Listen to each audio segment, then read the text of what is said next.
கன்னியாகுமரியிலே மிஷனரிகள் வருவதற்கு முன்பு இங்கு இருந்த நிலைமை, அந்த சரித்திரத்தை படித்தால் உங்களை நடுங்க வைக்கும். அப்படிப்பட்ட பயங்கரமான நிலைமைகள், மேல் ஆடையை பெண்கள் அணிய முடியாத ஒரு சூழ்நிலை. இன்றைக்கு நான் அதை யோசித்து பார்க்கிறேன், என்னால் ஏற்றுக்கொள்ளவே முடியவில்லை. வட இந்தியாவிலே நாங்கள் வாழ்கிறோம், ஏராளமான சவால்கள் உண்டு. ஆனால் எங்கேயுமே பெண்கள் மேலாடை அணியக்கூடாது என்று சொல்லி படிப்பறிவே இல்லாத இடங்களிலே கூட யாரும் சொல்வதில்லை. நேபாளிலே சப்பாங் என்கிற ஒரு இனம் இருக்கிறது. இந்த இனம் கொஞ்சம் விசித்திரமான ஒரு இனம். இவர்கள் வாழுகிற இடம் குகைகளில் தான் வாழ்கிறார்கள். 5000 பேருக்கு அதிகமான அந்த பகுதிகளில், அந்த மலைகளிலே அவர்கள் இருக்கிறார்கள். பல வருடங்களுக்கு முன்பு ஒரு பெரிய பூமி அதிர்ச்சி 2015 வருடம் ஏப்ரல் 25 தேதி அந்த காலை நேரத்திலே நேபாள் தேசத்தை தாக்கின பொழுது 8.2 ரெக்டேர் அளவிலே 80 வருஷங்களுக்கு பிறகு உலகத்திலேயே மிக சக்தி வாய்ந்த நிலநடுக்கம் அது.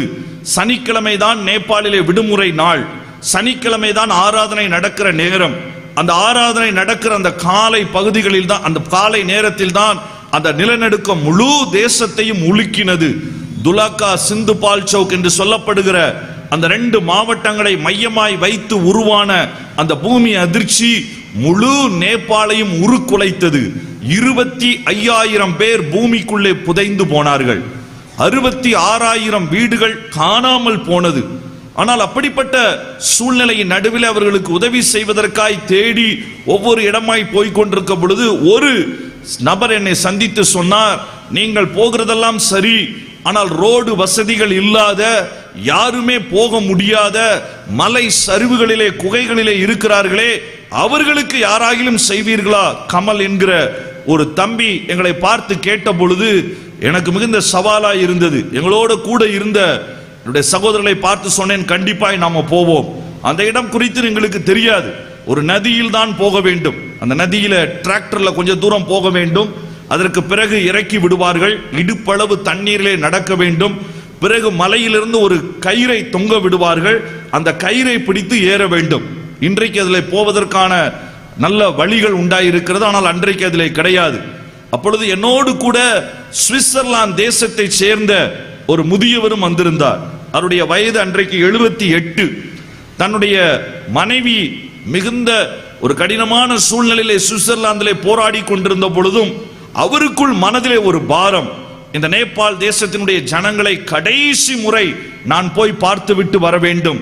என்னுடைய வயது இதற்கு மேல் ஆனால் நான் எதுவும் செய்ய முடியாது என்று சொல்லி என்னை கூப்பிட்டார். நான் சொன்னேன், நீங்கள் வருவது மிக கடினம், ஏன் இத்தனை அதிக முயற்சியை நீங்கள் எடுக்க வேண்டும்? இல்லை, நான் வரத்தான் செய்ய வேண்டும். என் கூட அவரையும் நான் கூட்டிக் கொண்டு சென்றேன். கிட்டத்தட்ட 75 வயதிற்கு மேல் வயதானவர், ஆனால் நல்ல திடகாத்திரத்தை கர்த்தர் அவருக்கு கொடுத்திருந்தார். 2 பேரும் கயிறை மேலே இருந்து விசுவாசிகள் பிடித்தார்கள். அதை பிடித்து கொண்டுதான் மேலே ஏறினோம். அங்க போய் பார்த்த பொழுது அதிர்ச்சியாயிருந்தது.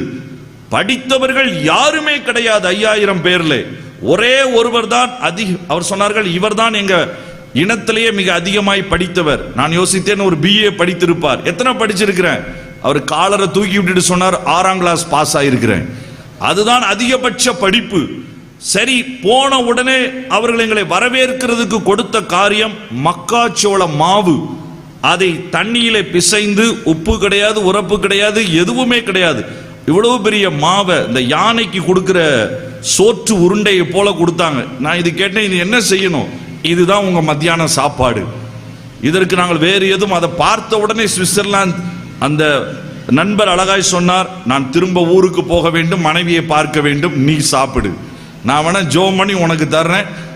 நான் யோசித்தேன், இப்படிப்பட்ட ஒரு பிரிமிட்டிவ் ஸ்டேஜில் இந்த ஜனங்கள் இருக்கிறார்களா? நாம் வாழுகிற இந்த நாட்களிலே இப்படிப்பட்ட ஒரு ஜன கூட்டமா என்று சொல்லி அந்த ஜனங்களை குறித்ததான காரியங்களை கேள்விப்பட்ட பொழுது எனக்கு மிகுந்த அதிர்ச்சியாய் இருந்தது. எவ்வளவு பெரிய டெக்னாலஜி இன்னொரு பக்கம் வளர்ந்து கொண்டிருக்கிறது. ஆனால் இந்த பகுதியிலே இயேசுவை அறியாதவர்கள் மட்டுமல்ல, உலகத்தை அறியாத ஒரு கூட்டம் இங்கே இருக்கிறதே. நான் கேட்டேன், எங்கே வசிப்பீர்கள்? அவர்கள் இருந்த சில வீடுகளை காண்பித்தார்கள். ஒரு சிலர் மரத்தினாலே வீடுகளை செய்திருக்கிறார்கள், மண்ணினாலே. அநேகர் மரத்தின் மேலேயே தூங்குகிறார்கள், குகையிலே படுத்திருக்கிறார்கள். அவர்கள் மொழியும் எனக்கு புரியவில்லை. ஆகவே 3 மொழிபெயர்ப்பாளர்களை வைத்துதான் நாங்கள் அதை கண்டுபிடித்தோம். நான் ஹிந்தியிலே, இன்னொருவர் நேபாளியிலே, இன்னொருவர் அதை சப்பாங் மொழியிலே பேசி அந்த ஜனங்களுக்கு இன்றைக்கு ஆண்டவருடைய கிருபையினாலே அந்த ஜன கூட்டத்தின் மத்தியிலிருந்தும் கர்த்தர் ஆண்டவர் பிள்ளைகளை எழுப்பி இருக்கிறார். அல்லேலூயா. நான் ஏன் இதை சொல்லுகிறேன்? இயேசுவை நாம் எப்படி அறிந்திருக்கிறோம் இந்த கன்னியாகுமரியிலே, அப்படிப்பட்ட இடத்திலே கூட அந்த சப்பாங் இன மக்கள் மத்தியிலே கூட தங்களுடைய மேலாடையை அணியக்கூடாது என்கிற கலாச்சாரம் கிடையாது. ஆனால் திரும்பி பார்த்தால் நம்முடைய கண்களிலே கண்ணீரோடு நம் ஆண்டவருக்கு நன்றி சொல்ல முடியும். எத்தனை கீழான நிலைமையில் இருந்த நமக்கு தேவன் நம்மை தேடி வந்து இன்றைக்கு அழகாய் அவரை ஆராதிப்பதற்கு, சத்திய வசனங்களை பெற்றுக்கொள்வதற்கு, ரட்சிக்கப்படுவதற்கு, நம்முடைய பிள்ளைகள் படிப்பதற்கு சொல்ல வேண்டிய அவசியமே இல்லை. எல்லாவற்றையும் தேவன் தந்திருக்கிறார். அல்லேலூயா.